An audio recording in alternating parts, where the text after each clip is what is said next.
तो सर थोड़ा सा अपने गिरबान में भी झांक दीजिए। मैं नहीं कह रहा हूं सवाल मत पूछिए, लेकिन भाटी जी आपको भी कोर्ट किया था, कोर्ट किया था वो किसके 30 सेकंड आपके पास भी। कौन सा व्यापार था, किसके व्यापार के कारण कर दिया सर? ठीक है, तो देशद्रोहियों को कल देश पूछेगा कि ये किसका कहने। ठीक है, हो गया चंद्रमोहन जी आपके 30 सेकंड सर। किसके व्यापार के कारण हुआ तो जवाब देना पड़ेगा। समर्थक है, उनकी जिम्मेदारी बनती है कि वो अपना बचाव करें अपनी पार्टी का और दूसरी पार्टियों पर आरोप लगाएं। लेकिन मैं तो फिर वही सवाल उठाना चाहता हूं पांडे जी, आपको खराब लगेगा लेकिन मैं उठाऊंगा। आप तो एंकर हैं, आप अगर मंजूनाथ और राशिद अलवी और खरगे साहब के बयानों को कोट कर रहे हैं तो आपको विजय शाह का बयान भी कोट करना चाहिए। 10वीं बार कर चुका हूं सर, आपने नहीं सुना होगा। करना चाहिए 10वीं बार कर चुका हूं। राजस्थान के सांसद का कांगड़ा का बयान भी कोट करना चाहिए। भाटी जी मैं तो यहां तक पूछ चुका हूं कि विजय शाह पर कोर्ट के फैसले का इंतजार क्यों है, हटाओ उस आदमी को पार्टी से। मैं तो ये तक कह चुका हूं, मैं तो ये तक कह चुका हूं। आप बोलने तो कम से कम कम से कम बोलने तो दिए करो। बीच में आपको क्यों गुस्सा आ जाता है? नहीं गुस्सा नहीं आ जाता। आपने पूरी डिबेट में उनके बयान का जिक्र नहीं किया। अब मैंने कहा आप कह रहे हो क्या, आप पहले कर चुके हैं। आप इसी डिबेट में जब आप इनके बयानों का निंदा कर रहे थे तो उनके बयान की भी निंदा करनी चाहिए थी। जो कह रहा हमारी सेना मोदी जी के चरणों में नतमस्तक हो, एक कह रहा वहां जो महिलाएं मौजूद थी उन्होंने शौर्य का परिचय नहीं दिया, गलत है। एक कह रहा कि हमारी कर्नल वो जो है वो आतंकवादियों की बहन है। तो फिर लगता कि हाँ डिबेट थोड़ी निष्पक्ष हो रही है और एंकर थोड़ा बीच में है। नहीं प्लीज भाटी जी सर, निष्पक्षता का सर्टिफिकेट मुझे किसी पार्टी से नहीं चाहिए। बड़ी दिक्कत होती है भाटी जी, निष्पक्षता का सर्टिफिकेट मुझे किसी पार्टी से नहीं चाहिए सर प्लीज। निष्पक्षता आपकी दिख जाती है, निष्पक्षता आपकी पार्टी की वहीं दिख गई कि कानपुर नहीं गए शुभम द्विवेदी के परिवार के घर। फिर ये सवाल पूछूंगा तो आपको दिक्कत हो जाएगी कि मैं ये सवाल पूछ क्यों रहा हूं।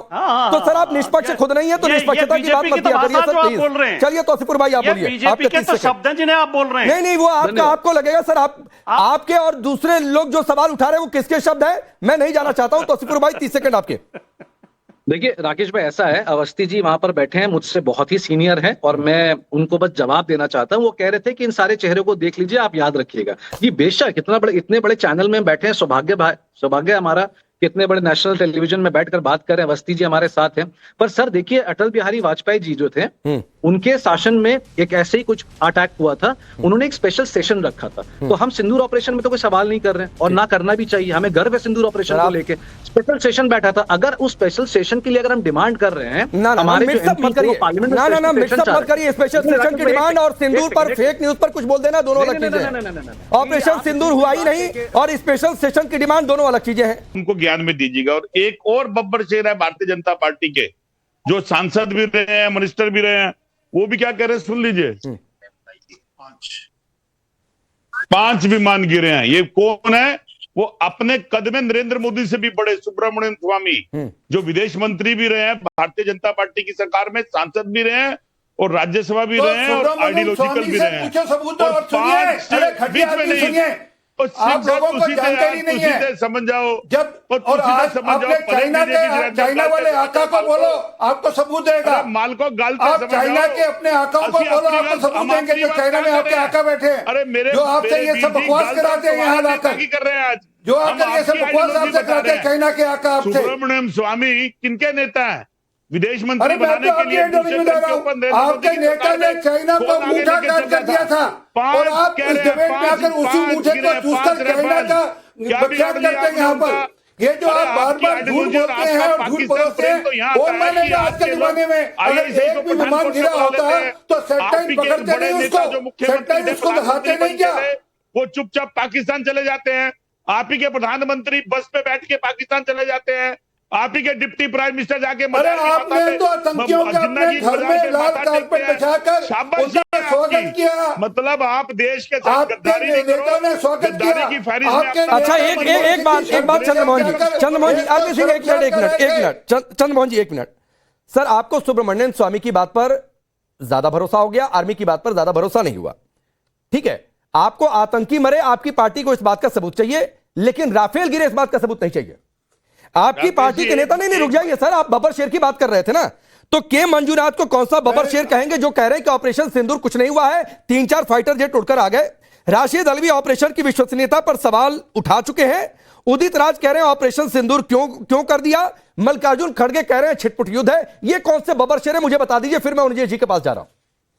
एक मेरे को इंटरप्ट मत करेगा, पहले तो आरपी सिंह जी इस बात का विरोध कर दे। आपके चैनल पे, नेशनल चैनल है आपका, बहुत बड़ा चैनल है, बहुत अच्छा प्रोग्राम है, वो कह दे कि सुब्रमण्यम स्वामी गलत बयानबाजी करते हैं और जो वो बयानबाजी कर रहे हैं वो भाजपा की नहीं है। मैं अभी आपको मैं डिबेट पे जय हिंद कह दूंगा, नहीं कह सकोगे आप, नहीं कह सकोगे आप। अब विषय पे आते हैं। अरे आपकी आइडियोलॉजी आरपी सिंह जी जब मैदान में जाते हैं बदल जाती है।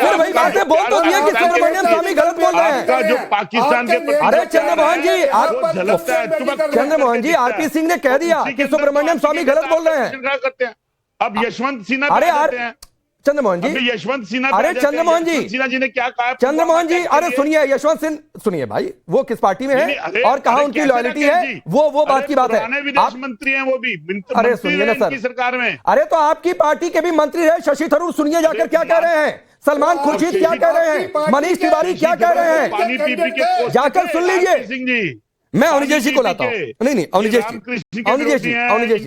अवनिजेश जी, आरपी सिंह को इन्होंने चैलेंज दिया। आरपी सिंह ने ताल ठोक कर कह दिया कि सुब्रमण्यम स्वामी गलत बोल रहे हैं, अब इससे भागने लगे। बबर शेर की बात आई, मल्लिकार्जुन खड़गे, के मंजुनाथ, राशिद अल्वी, कौन से बबर शेर हैं, इस पर ये नहीं बोल पा रहे हैं। राकेश जी, अंत में आया हूं डिबेट में, उम्मीद रखूंगा बीच में कोई नहीं बोलेगा, पहली बात। दूसरी बात, जो भी यहां पर सवाल उठे उनका जवाब देने की कोशिश करूंगा।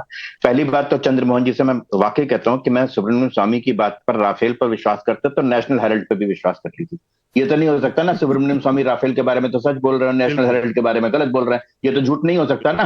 तो नेशनल हेराल्ड के बारे में सुब्रमण्यम स्वामी ने जो लिखा है और कहा है उसको भी सच मान लीजिए, पहली बात। दूसरी बात, मैं भाटी जी को कहूंगा कि आपने कहा सबसे हास्यास्पद है। आप तो थोड़ा बहुत लेख लिखते विकते भी हो, पाखी में भी लिखते थे, राग दरबारी में लिखते हैं शिवलाल शुक्ल कि शरीर में जहां कहीं भी बाछें होती हैं वो खिल गई। हम कहते हैं कि खून उसका खौलने लगा, तो खौलने लगता है क्या खून खोलने लगता है क्या उसका? मतलब आप लोग इस तरीके से इस घटियापन पर उतरते हैं कि जिसका मतलब वाकई शर्म आती है, पहली बात। और मैं यहां बैठे हुए किसी लोगों के लिए कह भी नहीं रहा हूं। मैं यहां पर उठाया गया कि हम क्यों नहीं पूछेंगे कितने मारे, डीजीएमओ ने जवाब दिया हमारा काम मारना है, लाशें गिरना नहीं है, लाशें गिनना नहीं है हमारा काम।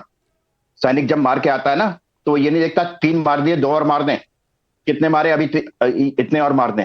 मतलब हैरत होती है कि इमरान मसूद ने कहा कि, एक ने तो कहा कि 100 कैसे कह रहे हैं, 99 भी नहीं है, 101 भी नहीं है। एक ने कहा कि आपने बताया कि 3-4 उड़ा दिए और उसको ऑपरेशन सिंदूर कह दिया।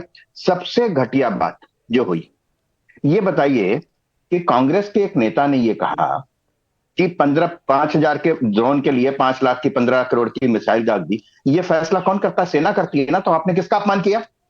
मैं देश की जनता से कहना चाहता हूं कि वो देख ले इन चेहरों को देख ले जो सेना का सरेआम अपमान कर रहे हैं। एक वो थे नींबू मिर्ची वाले नेता, अपने गले में लटका के आ गए थे। अरे राफेल कब उड़ेगा, कौन उड़ाएगा, कितने बजे उड़ाएगा, किस तरीके से उड़ाएगा, ये प्रधानमंत्री तय करेंगे, रक्षा मंत्री भी तय नहीं करते, सेना तय करेगी ना। नींबू मिर्ची लेके आ गए, वो तो लेके भी नहीं आए थे, उन्होंने तो कहा था हमारे पास पैसे भी नहीं है, हम राफेल खरीद भी नहीं सकते। आज वो राफेल की बात कर रहे हैं जिन्होंने राफेल पे सुप्रीम कोर्ट तक गए कि किसी भी तरीके से भारतीय सेना को ये न मिल सके, किसी भी तरीके से भारत वहां पर ये ना कर सके। लेकिन अच्छी बात एक है राकेश पांडे, ये सब जो बैठे ना चेहरे, भारत की जनता इनके चेहरों को देख ले और शहबाज शरीफ को देख ले कि हम 4-4:30 बजे हमला करने वाले थे, हम पे तो पहले ब्रह्मोस ने हमला कर दिया, मैं तो स्विमिंग कर रहा था, नहा रहा था और उसने कर दिया। पाकिस्तान से आ गया, शहबाज शरीफ कर रहा है। अब वो भैया जो तुम पूछ रहे थे ना कितने मारे, तो अब पूछो उनसे कि भैया शहबाज वो ब्रह्मोस मिसाइल